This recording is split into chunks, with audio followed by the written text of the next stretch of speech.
బలగానపల్లి నంద్యాల జిల్లా. మాకు YouTube channel కూడా ఉంది. మా బుర్రకథలు అక్కడక్కడ చెప్తుంటాము.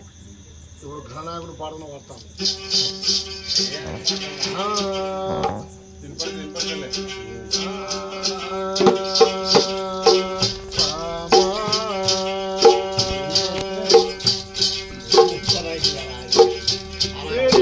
పల్లవపాడి అరనీల వేణి పద్మశురాణి వీణాగా పుష్పకపాణి వాణి నాజింహేందు వశింపగదే శారదీ జగన్మాత నీకు మొక్కెదన్ కొండము వేగదంతము చోరపు బొజ్జవో ముందుగా మందహాసమున కోరిన విద్యల కన్నింటికి పెద్ద భోగనాధిప నీకు మొక్కెదన్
బండారు సుబ్బారావు గారి పేరు మీద ఈ బుర్రకథ కళాకార బృందాన్ని పిలిచి బుర్రకథ చెప్పిస్తున్నారు. ముగ్గురు మరాఠల కథ చెప్తున్నాం.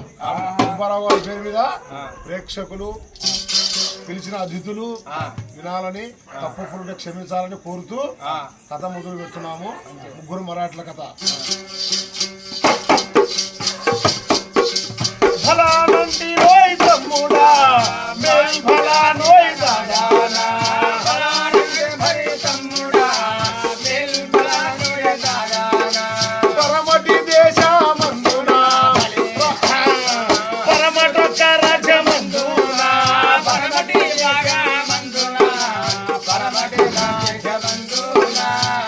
మరాఠీలున్నారా సైఫు మరాఠీ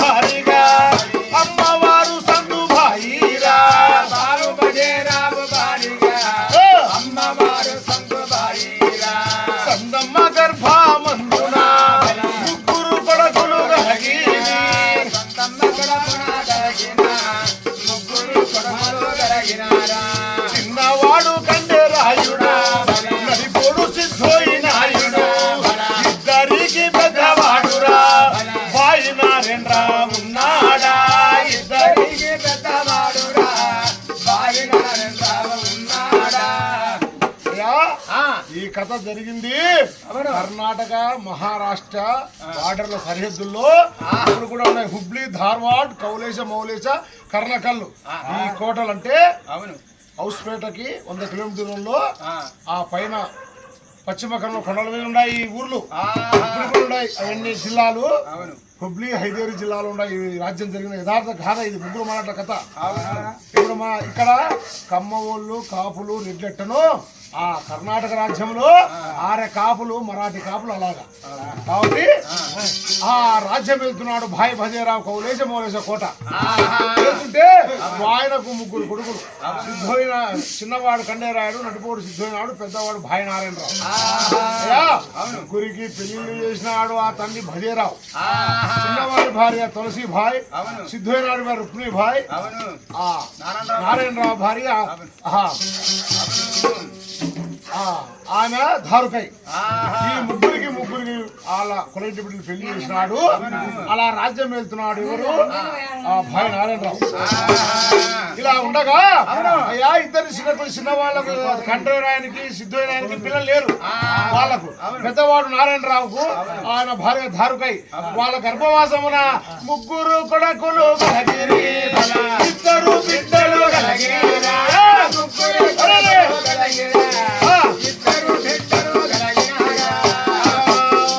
చిన్నవాడు పీరోగిరా, నడిపోడు సమంది నాయుడా, ఇద్దరికి పెద్దవాడురా బాల హజారి సోమోజీ, ఇద్దరికి పెద్దవాడురా బాల హజారి సోమోజీ. అక్కర కుంభాయి ఉన్నదా, చెల్లెలు లింగమ్మ ఉన్నదా, అక్కర కుంభాయి ఉన్నదా, చెల్లెలు లింగమ్మ ఉన్నదా. అయ్యా ఆ రాజు భజేరావు కొడుకులు 3. 3లో 2 సంతానం లేదు. సిద్ధోనాయ కన్నరానికి, పెద్దవారికి నారాయణరావుకు ఆయన భార్య ధారుకై. వాళ్ళకు 5 మంది సంతానం, 3 కొడుకులు 2 బిడ్డలు.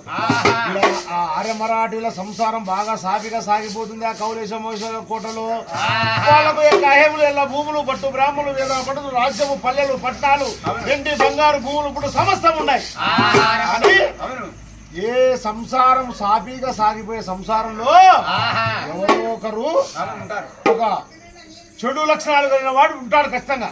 ఒక కుటుంబంలో, పెద్ద కుటుంబంలో అందరూ సర్దుకుపోతున్నా కూడా అలాంటి వాడు రెండో కొడుకు నడిపోడు సిద్ధోయినాయుడు చూసినాడు. ఇలా బాగా అన్న కొడుకులు పెద్దోళ్ళు అవుతున్నారు. ఇంకా అన్న బాగా రాజ్యంలో పెత్తనమంతా అన్నదే సాగుతుంది. తమ్ముడా కండేరాడా, ఒరే తమ్ముడా కండేరాయుడా, ఒరే నా మాట నువ్వు వింటావా, తమ్ముడా కండారాడా. తమ్ముడు పిలుచుకున్నాడు చిన్న తమ్ముడిని. ఒక్కడిని అడిగితే భయం. తమ్ముడా ఒరే ఇట్రారన్నాడు. ఏమన్నా ఒరే తమ్ముడా బాగా తండ్రి వద్దకు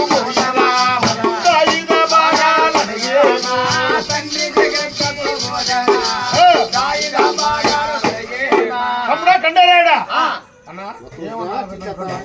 మనము తండ్రిని మన భజరావు దగ్గరికి పోయి మన బాగారు మనం మంచుకుందాం రా అని అడిగినాడు సిద్ధోయనాయుడు.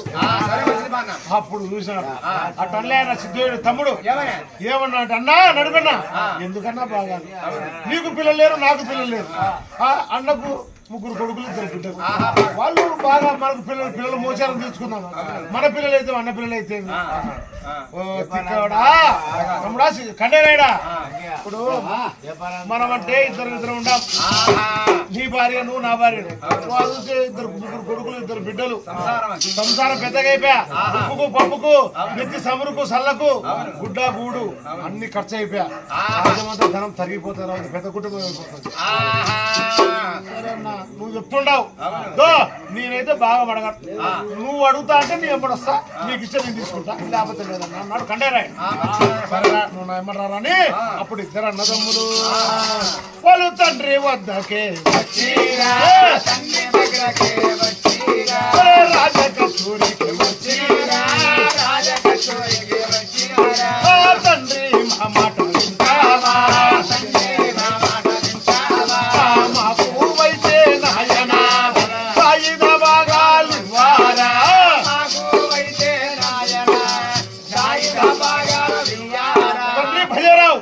అంటే ఆ కౌలేశ మౌలేశ కోటలో ఆ రాజసభ జరుగుతుంది, రాజకచూరు.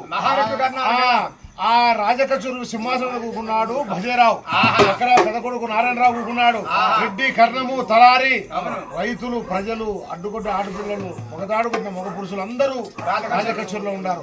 అలాంటి టైం అలాంటి సమయంలో ఈ ఇద్దరు అన్నములు పోయి తండ్రిని దాయిద భాగాలని తండ్రికి తల తీసినట్టయింది.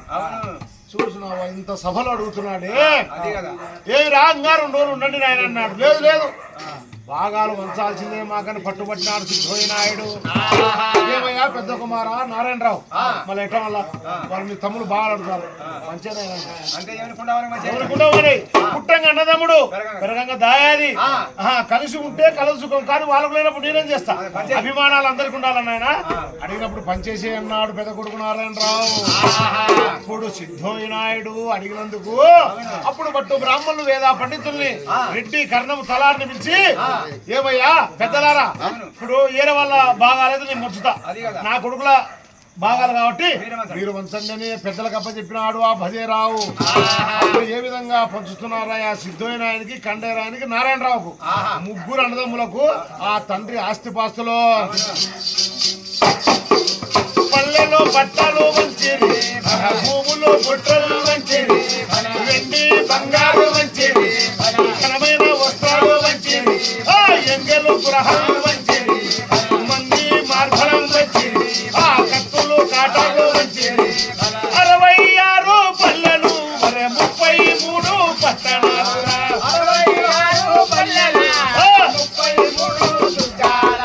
అయ్యా భట్టు బ్రాహ్మణులు వేద పండితులు రెడ్డి కర్ణము తలారి పెద్దలు కూర్చొని సమస్త ఆస్తులన్నీ పంచి ముగ్గురు సమాన భాగాలు వచ్చినారు. తండ్రి ఉన్నాడు కదా పెద్ద ఆయన, ఏమడిగినారు అప్పుడు ఆ తండ్రి పెద్ద కొడుకు అడిగినాడు తండ్రిని, నాయన నువ్వేం జీవనం తీసుకోవా, నీకంటూ ఏదైనా భుక్తి ఉండాలి కదంటే నాకేం వద్దు నాయన, నేను యుద్ధంలో గోల్కొండ నా భావం దగ్గర యుద్ధంలో తెలుసుకున్న 3 యుద్ధం కుర్రాలు ఉన్నాయి, 3 చీరి కుక్కలు ఉన్నాయి. కుక్కలు అంటే అట్టి కుక్కలు కాదవి, మనుషుల తలకాయలు పీకే కుక్కలు 3 కుక్కలు ఉన్నాయి. 1 లక్ష పైకం చాలు నాకు మీ అమ్మ చాలా సరే అన్నా. సరే అన్నాక నడిపి కొడుకు సిద్ధోనాయుడు చూసినాడు, నాయన మళ్ళీ ఇవన్నీ తీసుకుంటే మళ్ళీ ఎవరికెళ్ళి ఉంటావు నువ్వు, నాయన ఎవరికెళ్ళి ఉంటాడు, నీకు పిల్లలు లేరు వానికి చిన్నోడికి పిల్లలు లేరు. పెద్దోడు నారాయణరావు ఉన్నాడు, వానికి 5 మంది పిల్లలు, వానికి సంసారం జంజాటగా ఉంది, పెద్దోని కలిగే ఉంటా అన్నాడు. అప్పుడు అన్నాడు సిద్ధైన నడిపేవాడు అనుకున్నాడు, మనసులో అనుకున్నాడు, బయటికి వెళ్ళే పెత్తనమంతా తండ్రిదే ఆస్తి అంతా తండ్రితో దాచిపెట్టింటాడు, మా నాయన దాచిపెట్టుకుంటాడు ఆస్తి పంచకుండా, మా అమ్మాయితో దాచిపెట్టుకుంటాడు కదా, పెత్తనమంతా మా అన్నదే, మా అన్నయ్యతో దాచిపెట్టుకున్నాడు, మా వదిలేతో దాచిపెట్టుకోండి రే దాయిద భాగాలు సమంగా పంచలే మాకు అరకొరగానే పంచినారు. ఇది కాని పని తది నాడైతుంది అంటే ఈ రోజు మాట్లాడలేకపోయిండొచ్చు, ఎప్పుడోసారి దీన్ని సాధిస్తాని మనసులో పెట్టుకొని అయ్యా కౌలేశ మౌలేశ కోట పెదవాడి నారాయణరావుకి వచ్చింది, భడేగాం సిద్ధోనాయనకి వచ్చింది, హుబ్లీ ధార్వాడు కండేరాయనకి వచ్చింది. ఎవరి రాజ్యాలకు వాళ్ళు పోయి ఎవరి రాజ్యాలు వాళ్ళు ఎదుర్కొంటా ఉంటారు. ముగ్గురు అన్నదమ్ములు, వాళ్ళకి పిల్లలు లేరు, పెద్దవాని పిల్లలు ఉన్నారు. ఈయన సంసారం కౌలేశ మౌలేశ కోటలో ముగ్గురు పిల్లవాళ్ళని చదువు సంజయ్ నేర్పిస్తా ఉంటాడయ్యా. పెద్దవాడు సోము, పెద్దవాడు సోమంజినాడు, నారాయణరావు కొడుకులు చదువు సంజయ్ అయిపోయింది. కత్తి సాము కర్ర సాము హైదరాబాద్ హనుమంతులకు ఇలా ముగ్గురు కొడుకులకు అన్ని సకల విద్యలు నేర్పించినారు. వాళ్ళు ఒకరికి పెద్దవానికి 16 సంవత్సరాలు, రెండో వారికి 14 సంవత్సరాలు, చిన్నోనికి 12. ఇలా ఉన్నారు పిల్లవాళ్ళు. ఇలా సంసారం పచ్చగా ఉండగా ఆ సంసారం మీద ఆ కుటుంబం మీద ఎవరి కన్ను పడిందో ఒక దినమున కొన్ని రోజులకు ఆ కుటుంబంలో ఏ విధంగా జరుగుతుందంటే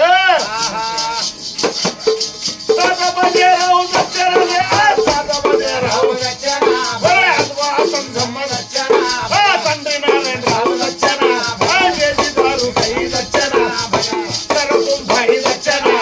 చెల్లెలు లింగమ్మ వచ్చన ఒక కొమ్ముటేను అయ్యా. ఒక గడియ విసగడి అంటారు కదా పెద్దలు, ఒక గడియలు ఆ తాత భజయరావు, అవ్వ సందమ్మ, తండ్రి నారాయణరావు, తల్లి ధారుకై, అక్క కుంభాయి, చెల్లెలు లింగమ్మ, ఒక కొమ్ముటేనుగా 7 మంది వికట జీవులైనారు వాళ్ళ ఇంట్లో. ఆ కౌలేశం ఒకటే రోజులో. అది బాగా సంవత్సరం బాగలేదు. అలా సిద్ధోనాయుడు 2వ పట్టుదలతో బాగాలు వచ్చారు. అలా ఉండగా అయ్యా పిల్లవాళ్ళు ఎప్పుడో పిల్లప్పుడు నాయన గారు బాగాలు పోయినారు. వాళ్ళు మగ చూడక బంధువులు చుట్టాల వరకు ఎవరు తెలియదు. పెద్దవాళ్ళతో ఎవరు మంచోళ్ళు ఎవరు చెడ్డోళ్ళు తెలియదు. ఎవరిని పిలుచుకోవాలి ఏం చేయాలో వాళ్ళకి తెలియదు పిల్లవాళ్ళకు. ఆ ముగ్గురు చిన్నవాళ్ళు ఎవరు పిరోజు నాయుడు, సమంజి నాయుడు, సోమయ్య నాయుడు ముగ్గురు. కానీ ఆ పెద్దవారికి పెళ్లి చేసినారు. ఎవరికి? సోమయ్య నాయుడికి వాళ్ళ మేనమామ బిడ్డని అంతుభాయిని అంతే. ఆ పెద్దలు అంటారు కదా, కోడలు వచ్చిన ముహూర్తమో, కొడుకు వచ్చిన ముహూర్తమో, ఎద్దు వచ్చిన ముహూర్తం, ఆ కొత్త కోడలు అడుగు పెట్టిన ముహూర్తంలో అందరూ పోయినారయ్యా. ముగ్గురు పిల్లవాళ్ళు ఏ విధంగా దుఃఖపోతున్నారు. ముగ్గురు చిన్న వాళ్ళు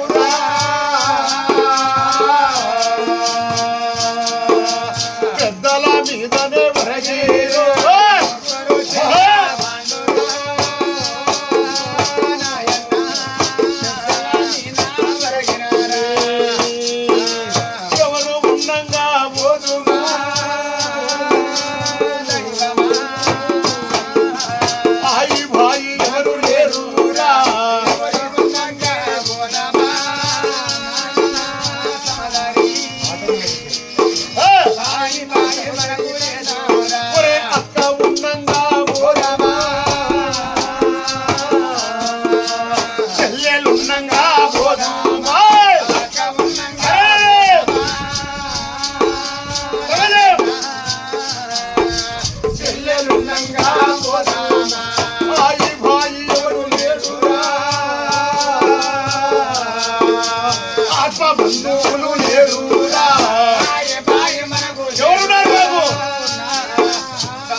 అలా పిల్లవాళ్ళు అనేకంగా దుఃఖపోతున్నారు పెద్దల మీద ఒరిగి.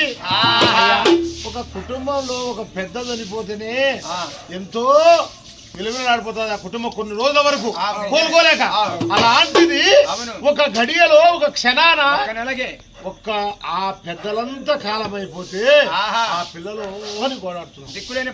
అప్పుడు రాజరైతులు ఏడుస్తుంటే చూసినారు. దావన పోయే రైతులు వాళ్ళు ఇల్లు ఏమయ్యా అట్లా ఏడుస్తున్నారు.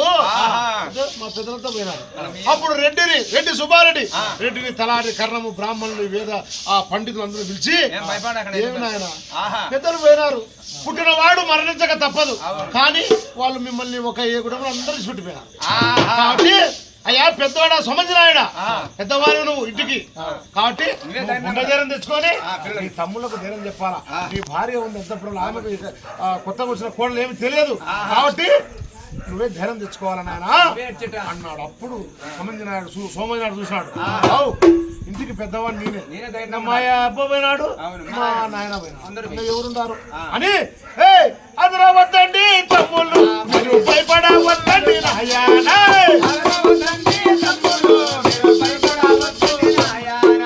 భయపడద్దండి అయ్యా.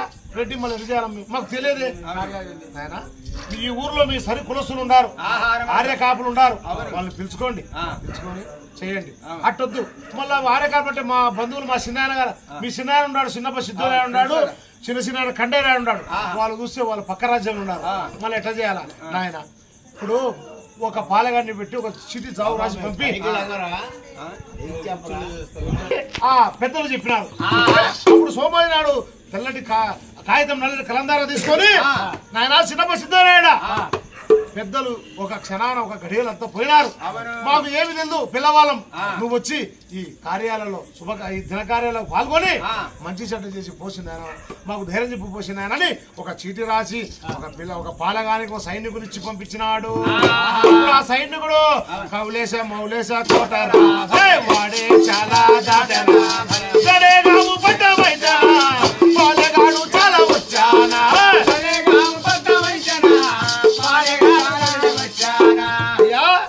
ఆ సోమోజీ నాయుడు రాసిన చీటీ తీసుకొని వచ్చినాడు. వస్తే ఆ సిద్ధోయి నాడు రాజకచ్చలకున్నాడు ధడేగాం పట్టణంలో గుడ్డోడు వస్తూ సంపాదించినాడు. ఏం చేయాలా పిల్లల్లా జల్లల్లా ఊరికి పెట్టాడు. ఒకరి సొమ్ము గుంజుకోవడమే తప్పితే ఊరికి పెట్టేది పాపిష్టం ఉండాడు. బాగా నిలుకొని కూర్చున్నాడు. రావు సలాము సిద్ధోయి రాజా సలాము సిద్ధోయి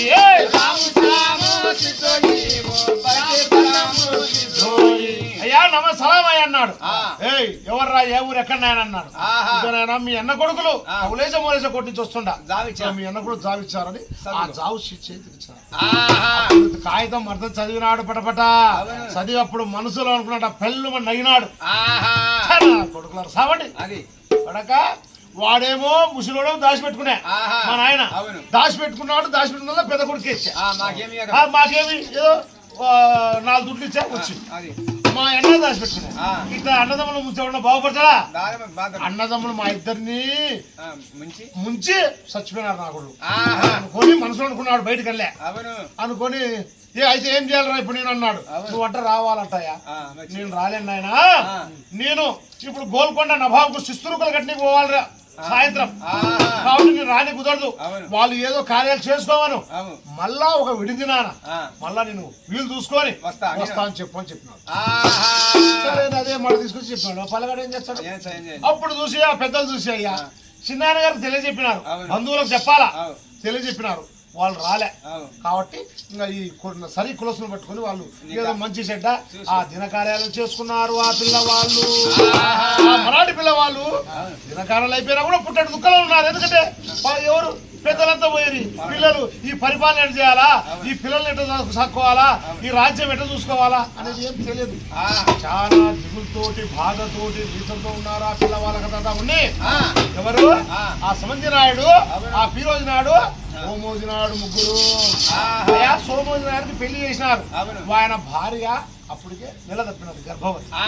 అధికంగా చేయలేదు ఆయనకు. అలా ఉండి అట్లా ఉండగా కొన్ని రోజులు పోయినాక అరే చిన్నప్ప సిద్ధోయినాడు ఎవరు ధడేగాం పట్టణంలో సిద్ధోయినాడు చూసినాడు. ఒరే తమ్ముడ కండే మాట అన్నా కొడుకుల మీదికి యుద్ధానికే పోదాము.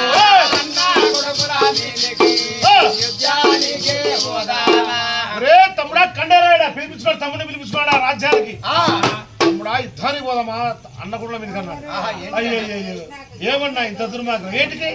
అరేమండి వాళ్ళు అంతా అన్యాయం చేసి మనకు బాగా వాళ్ళకు మోసం చేసినారా. వాళ్ళకు ధనము ధాన్యం దండిగా ఉంది. మనం కొల కొడుకున్నాం సగం తీసుకొచ్చుకున్నాం. అదే కదా అన్నా నువ్వు చెప్పినట్టు వాళ్ళు మనకు అన్యాయమే చేసి వచ్చినా కూడా నాకు పిల్లలు లేరు నీకు పిల్లలు. నువ్వు నేను చచ్చిపోయాక మనకు 40-50 ఏళ్ళ వయసు దాటిపోయి వాళ్ళకి ఇవ్వాల్సిందే కదన్నా. ఎందుకు ఇచ్చాం రా? మనకు నచ్చిన వాళ్ళకి ఇచ్చాం, మనకు చూసిన వాళ్ళకి ఇచ్చాం. కాబట్టి నువ్వు యుద్ధానికి వస్తావా నీకు సగం ఆస్తి దాంట్లో ఇస్తా ఆ సంపదలో. రాకపోయినావా నీకు రాదు అన్నా. నాకు ఆ సంపద వద్దు, ఆ యుద్ధానికి రాలేను. ఏమన్నా ఇష్టం ఉండకూడదు. మళ్ళా అన్నా పోతనే పోతా అంటుండవు. ఖచ్చితంగా పోతావా? పోతనే పోతా ఖచ్చితంగా పోతారా? పోతావు కదా. ధనము దోసుకో, అన్ని దోసుకో, దానం దోసుకో, ఆ ఊరంతా కొలగొట్టు. 3 పిల్లలు మన వంశం. రేపు మనం చచ్చిపోయినాక వాళ్ళ నాయన పేరు చెప్తారు. ఎవరైనా ఏమడుతుంటారే మీ నాయన పేరు ఏం పేరు అని అంటారు. అంటే మా నాయన పేరు నారాయణరావు. వాళ్ళ నాయన పేరు చెప్పినాకైనా కూడా మీ నాయనకి ఎంతమంది అన్నదమ్ములు అంటే మన 3 పేరు చెప్తారు కదా. కాబట్టి ఆ 3 పిల్లలని మాత్రం ఏమవుతుంది అన్నాడు. నన్ను ఎంత దుర్మార్గం చేస్తున్నావు ఏమి ఆశంత కోటంతో కొలగొట్టుకుని వస్తా అన్నాడు సిద్ధోయి నాయుడు.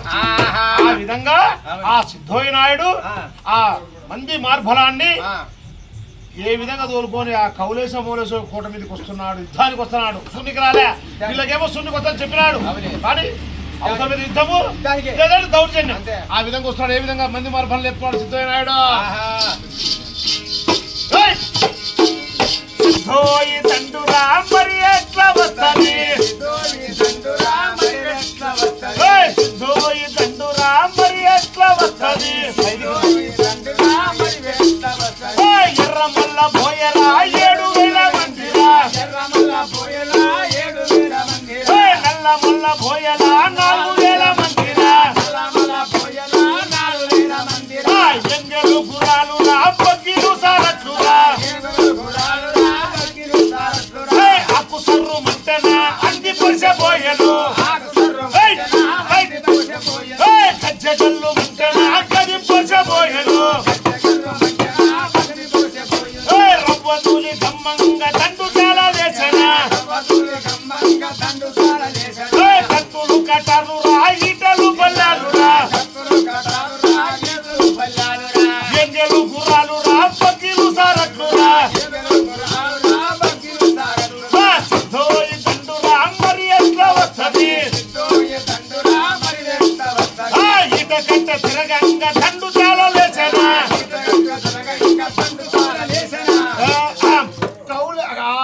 దండునంతా సిద్ధం చేసుకున్నాడు. ఆ దడేగాం పట్టణం నుంచి ఈటలు భాకులు బల్యాలు కత్తులు కటార్లు ఏనుగలు యుద్ధానికి పోయినట్టు పవదాతులు యుద్ధానికి పోతారు చూడు. ఆ విధంగా వస్తుంది అన్న కొడుకుల మీదకి. ఏంది ఈ చేతో వీళ్ళ దగ్గర ధనం దండిగుంది, ఆస్తి దండిగుంది, నాకు మోసం చేసినారు అనే ఒక భావనతో అందుకనే పెద్దలు అన్నారు, తండ్రి ఉండంగానే ఆస్తి సమానంగా పంచాల కొడుకులం, లేకపోతే ఇలాంటివి వస్తాయి. కాబట్టి పుట్టంగన్నప్పుడు పెరగంగా దాయాది. ఆ విధంగా ఆ దడేగాం భడేగాం దండు చాలా విచ్చనా. కౌలేశ మౌలేశ కోటకే వచ్చాను. ఏయ్! చిక్కులు చిత్తారు రాకుండా మా విల్లురా. ఏయ్! అంది వాగు వెచ్చనా వాళ్ళు వెళ్ళ దాటిని. ఆ కౌలేశ మౌలేశ కోటకే వచ్చింది. ఏయ్! కోట చుట్టూ రైతనా భేరి ముట్టడేసింది. ఏయ్! ధామ్ ధూమ్ మంటనా గుళ్ళు ఉడాయిస్తారు. కోటకు గుళ్ళు తగిలిరా తిరగా దండుల పడతాయా. ఏయ్!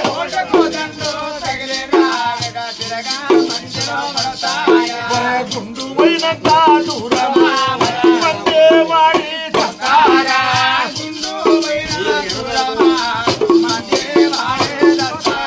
అయ్యా ఆ అన్న కోట చుట్టూ కొంచెం ఆ విధంగా ఆ కోటకు వచ్చినాడు కదా. ఒరే, కోటకు గుండ్లు పెట్టి కోటను చేర్చాల్సిన అవసరం లే. అది పెద్దలు పూర్వం కట్టించిన కోట కాబట్టి చెక్కు చెదరదు. కేకలు ఈలలేయండి, అంతే. కోటు కేకలు పెట్టండి, రణభేరు కొట్టండి. ఏనుగ మీద నగరకాన ఎత్తుదా భోజన. ఏయ్! ఏయ్! ఏయ్! గుర్రం మీద టంకా ఎండు గుమ్ముగా భోజన. నగారకాలను కొడుతున్నారు. భేరి నగారంటే పెద్ద డ్రమ్ములు ఉంటాయి. నగారకాలను భేరి శబ్దాలు కేకలేస్తున్నారు. ఎలాంటి కొడుకులారు అంటున్నారు. అప్పుడు చూసినారు ఆ పిల్లవాళ్ళు శాంతిపై శబ్దాలు వస్తున్నాయి బయట నుంచి, కోట బయట నుంచి చాలా కేకలు వస్తున్నాయి. ఏందిరా ఇది అని అప్పుడు పెద్దవాడు సోమయ్య నాయుడు చూసి, తమ్ముడా ఫిరోజ్ నాయుడా ఏంది నాయన శబ్దాలు వస్తున్నాయి, చూసొస్తాం అని ఇద్దరు తమ్ముళ్ళు కోట బురుజు అంటే రాజకచ్చుకి కోట బురుజు ఉంటుంది. ఆ కోట ఎక్కి చూస్తే ఆ రాజ్యం అంతా కనపడుతుంది. ఆ కోట ఎక్కి చూసినాడు. చూస్తే కోట చుట్టూరు మంది మార్బలం ఏనుగలు గురాలు ఒంటెలు సాధులు డేరాలు వేసుకున్నారు. ఎవరన్నా దిగొచ్చి అన్నా ఎవరో పొగదాతులు యుద్ధానికి వచ్చారన్నా. మనం యుద్ధం చేయలేము, ఈ దుఃఖంలో ఉన్నాము. ఆ యుద్ధం పెట్టాలని కూడా తెలుసు మనకు. మనం ఏం చేయాలని అర్థం కాలన్నా పిల్లవాళ్ళు. ఎక్కడి పొగవాళ్ళైతే ఇప్పుడు చాలా వచ్చినారే. ఎక్కడి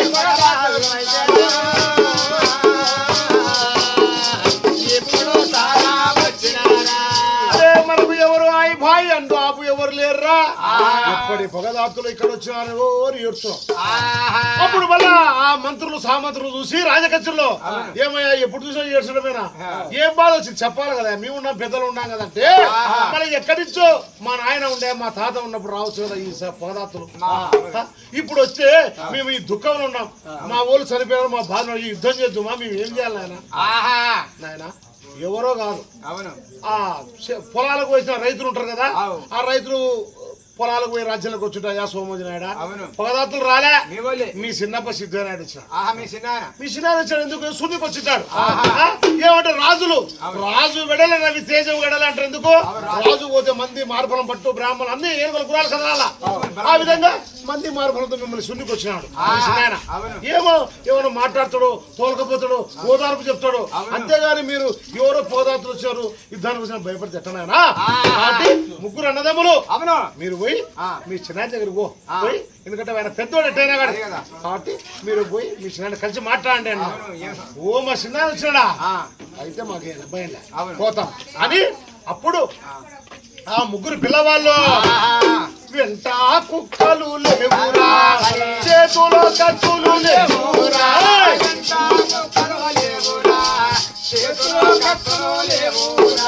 మంది ఎవరు లేరురా,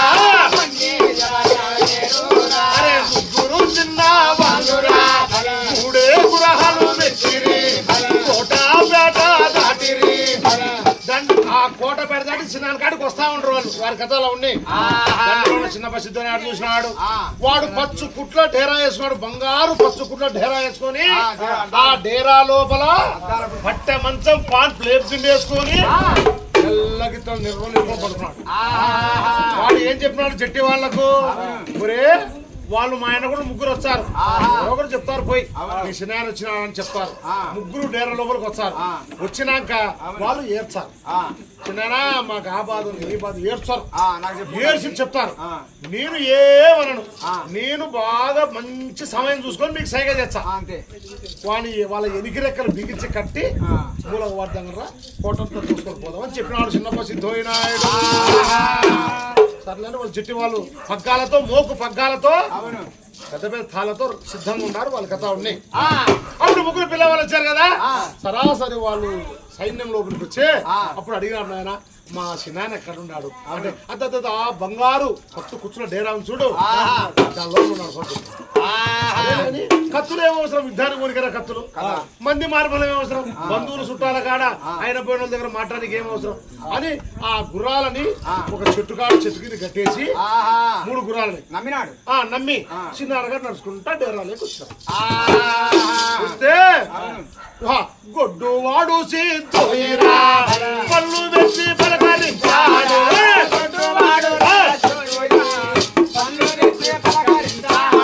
వాడు కళ్ళెత్తి చూడడు పల్లెత్తి పలకరించాడు, గొడ్డు వాడు పాపిష్టి వాడు సిద్ధోయినాయుడు. అన్న కొడుకులే కదా, పిల్లవాళ్ళు కదా, పెద్దల మీద పొగ ఉంటే పిల్లవాళ్ళు తీసుకుంటే వస్తుంది, పొగకే వచ్చాడు. కాబట్టి అప్పుడు సోమజాడు చూసినాడు, కొద్ది పెద్దవాడు కదా, అప్పుడు బాగా పంపకాలలో కలిసి ఉన్నప్పుడు ఉమ్మడి కుటుంబంలో కొన్ని చూసింటాడు. మా చిన్నాయన సిద్ధోయినాడు కొద్దిగా ఓర్చలేని వాడు, ఈర్చగల వాడు, మేమే బలపించామని ముగ్గురు 3 దిక్కుల మంచం చుట్టూ కూకున్నారు. కూకొని చిన్నాయనని ఏ విధంగా చిన్నాయన అడుగుతున్నారు, వాళ్ళ తల చిన్నాయన పొట్టలో పెట్టి చేతులు కాళ్ళ మీద వేసి చిన్నాయన సిద్ధప్ప చిన్నాయన సిద్ధోయినాయుడా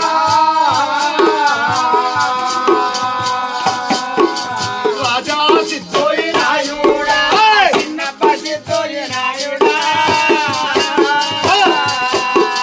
రాజా సిద్ధోయినాయుడా ఒరే పెద్దల కాలమైనదే పిల్లగారు వారున్నాము పెద్దల కాలమైనదే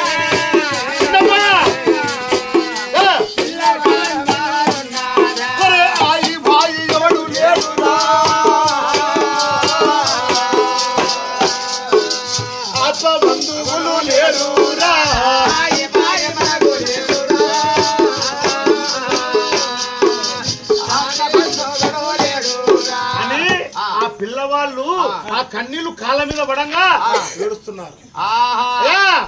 గొడ్డు వాడు సిద్ధోయిరా కళ్ళు వెచ్చి పలుకరించాడు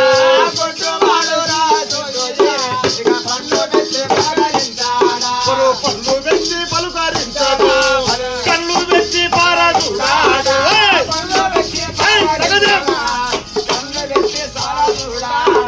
అయ్యా వాళ్ళు ఉన్న దుఃఖంతో పెద్దలల్లా కాలమైపోయినారు అలా బాధ చూస్తే ఎవరికైనా కూడా కనికరం వస్తారు వాడు కట్టుకోవడం ఎక్కువ కటికవానికన్నా ఆ మేకపోతు పోసినప్పుడు ఏమన్నా కొద్దిగా ఆలోచన చేస్తాడు కానీ ఆ సిద్ధడానికి ఆ కనికరం వాళ్ళు ఏడుస్తా ఉండరాయా ఏడుస్తాడు చిన్నోడు పిల్లలు చిన్న పిల్లడు 12-13 వేలు ఉన్నాయి చూసినాడు ఎంతసేపు ఏడ్చున్నాం మేము మా నాయన తర్వాత మా నాయన అనుకుని ఏడ్చుంటే వీడు పలకడు చూడడు ఉన్నాడు నేను ఏడ్చాను నా సోమనాడా ఈ ఏడ్సాకి దగ్గర అబ్బా ఉండుతాడు తెలుసు చిన్నోడు చిన్న వాడు చిన్నోడు ఏమనుక షార్ప్ లాంటి వాడు అంటే షార్ప్ కత్తి లాంటి వాడు ఎవడు చిన్నోడు పీరోజు చిన్న తమ్ముడు అట్లాగా చూసినాడు అప్పుడు ఆ సిద్ధుడు ఎక్కువసేపు మూడవులు ఏం చేస్తారు అనుకున్నాడు ఎడమా ఉండే వారికి ఎడమా సైకిలు వాళ్ళకు పుడినా ఉండే వాళ్ళకి పుడినా సైకిల్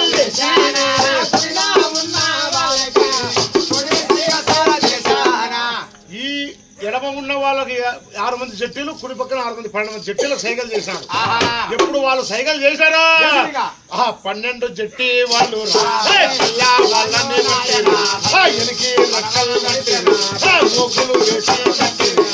కాళ్ళు చేతులు కట్టిరి ఎండలో పాడా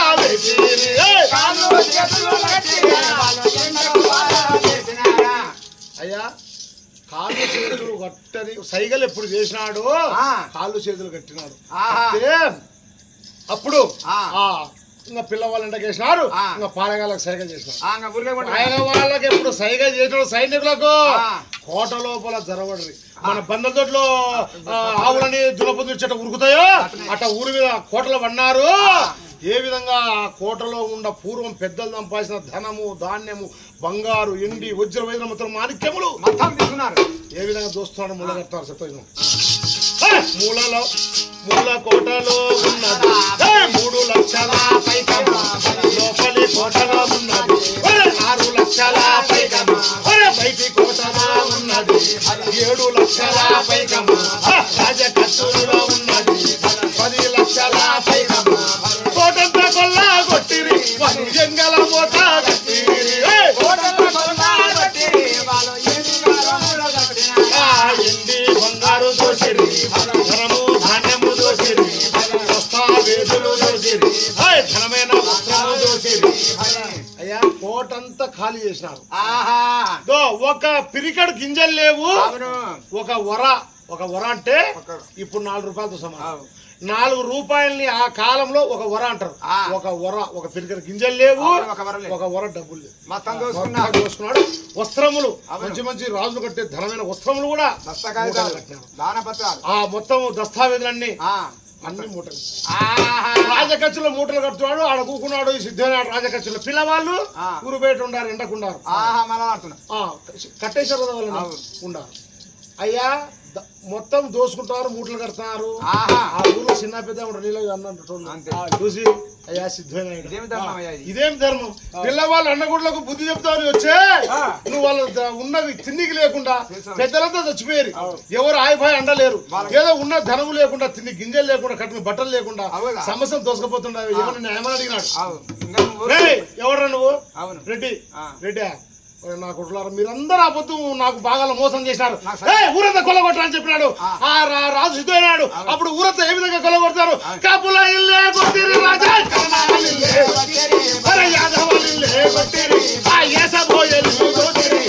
ఊరంతా కొల్లగొట్టిరి జంగల మోత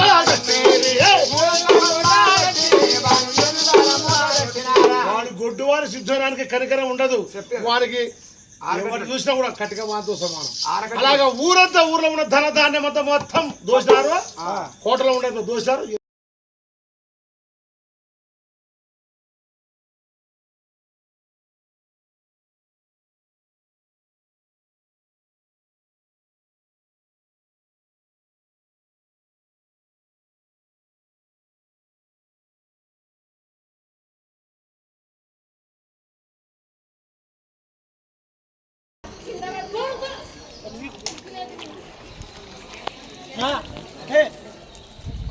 నువ్వు కిందికి రాదు పైకి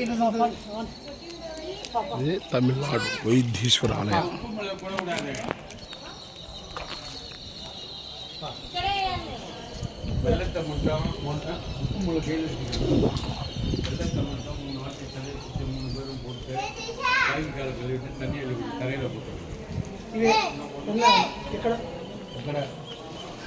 ఇది అక్కడ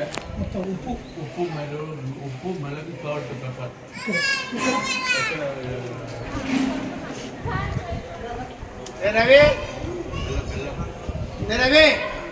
వైద్యేశ్వర ఆలయం కేరళ తమిళనాడు.